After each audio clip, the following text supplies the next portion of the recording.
हिंदी की गूंज।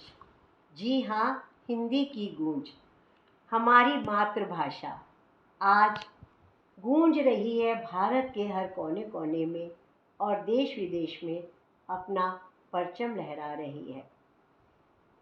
इस सफलता के लिए टोक्यो जापान से निकलने वाली एकमात्र पत्रिका हिंदी की गूंज की संपादिका एवं संरक्षिका रमा शर्मा जी का हम दिल से आभार प्रकट करते हैं और हम ये उम्मीद करते हैं कि उनकी ये लक्ष्य और उनकी सफलता उनको उनके मुकाम तक पहुंचाए।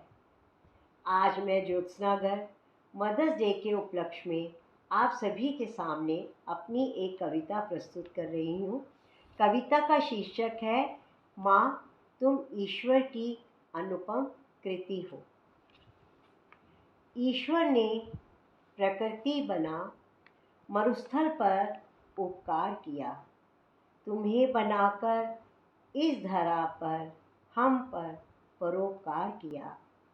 इसी प्रकृति की माँ तुम उपमा हो, तुम ही मेरी वसुंधरा हो, जिसने सभी जीवन निर्वाह के साधन जुटाए।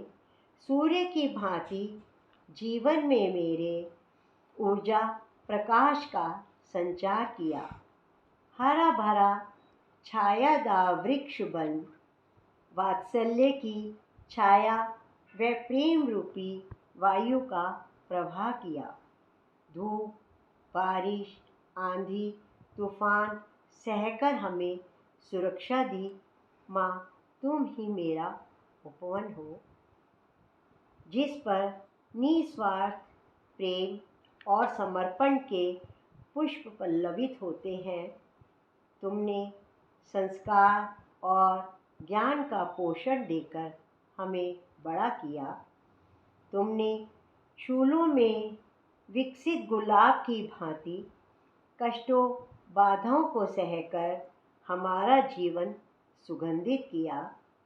तुम सरिता की तरह परोपकारणी हो, निरंतर निमग्न बहकर वात्सल्य की मूरत बन ममता शीतलता से हमारा पोषण किया।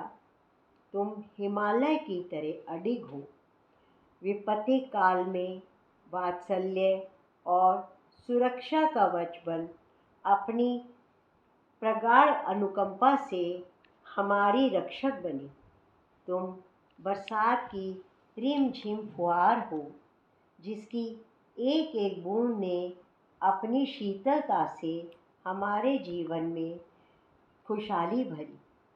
माँ तुम्हारी उपमा किस किस से करूँ, मुझे तो वसुंधरा पर तुम नज़र आती हो। कोटि कोटि नमन माँ तुमको, कोटि कोटि नमन माँ तुमको, तुम ईश्वर की बनाई अनुपम कृति हो, तुम ईश्वर की बनाई अनुपम कृति हो। धन्यवाद।